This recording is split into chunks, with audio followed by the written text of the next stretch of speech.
All right, today we're going to do something a little different. We're jumping in a time machine and going all the way back to 1973 to pull apart a Warren Buffett letter to shareholders. Now, I know what you're thinking. Why a document that's half a century old? Well, because the lessons packed inside are, believe it or not, absolutely critical for navigating the markets we're all facing right now. So let's get into it. So first up, let's look at this number, 17.4%. That was Berkshire Hathaway's return on equity for 1973. And on the surface, that's a really solid figure. I mean, most fund managers today would be pretty happy with that, especially in a challenging year. But that number alone, it really doesn't paint the full picture. See, here's the thing. As decent as 17.4% might seem, it was actually a step down from the 19.8% they hit in 1972. Buffett himself pointed this out, saying that their earnings growth just wasn't keeping up with the new capital being invested by shareholders. And that's a subtle but really important distinction. So, this is what sets the stage for our entire deep dive today. You've got a good year, but it's a declining return. So what happens next? How does a true master of the game think about this? How do they communicate it? Because this letter, it's not just some historical document, it is a genuine masterclass. We're going to pull out 4 timeless principles from it that you can literally apply tomorrow. Okay, let's jump into our first big principle, discipline in operations. You have to remember the context of 1973. Berkshire was getting hit from 2 sides. You had brutal competition in their insurance business, and on the other hand, you had runaway inflation hammering their textile mills. Their response to this is it's a textbook example of how to play the long game. And this one sentence from the letter, it says it all. We passed up the chance to match rate cutting by more optimistic underwriters. Think about that for a second. Their actual business volume went down. Why? Because they refused to chase market share by writing bad, unprofitable business. Now, put that in the context of today's world, where it's all about growth at any cost. How many companies do you know that would willingly shrink their top line to protect the bottom line? It's a massive statement. So what you're seeing here is a really clear 3-step playbook. Step 1, acknowledge reality. They saw the competition was being irrational. Step 2, make the hard call. They chose profit over just getting bigger.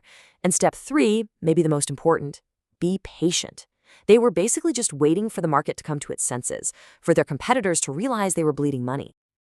And this discipline wasn't just a one-off thing in the insurance division. It carried right over to their textile business. I mean, they were dealing with fiber prices that were just going through the roof. So they made a really key accounting choice. They switched over to LIFO for their inventory pricing.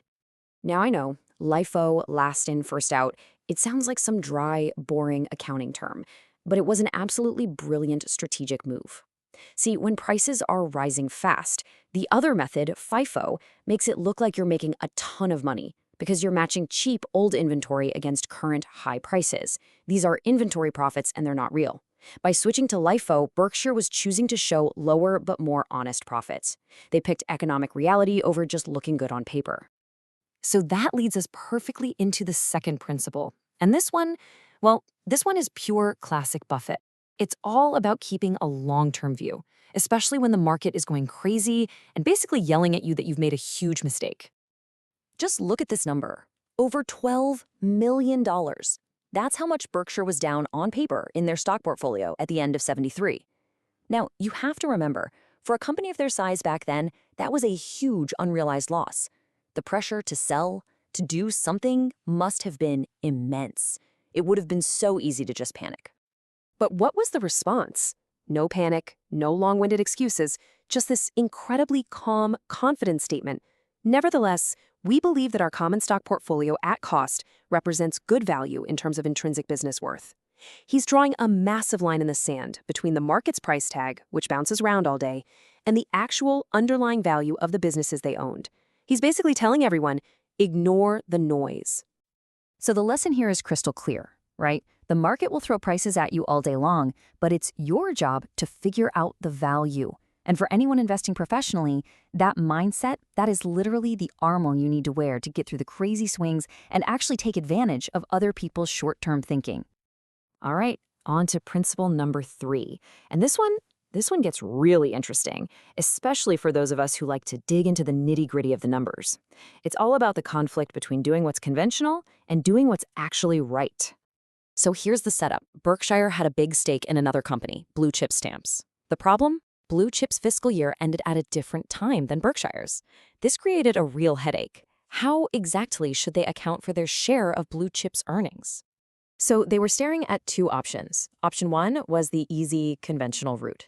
Use the official, audited numbers, but they were already 10 months old.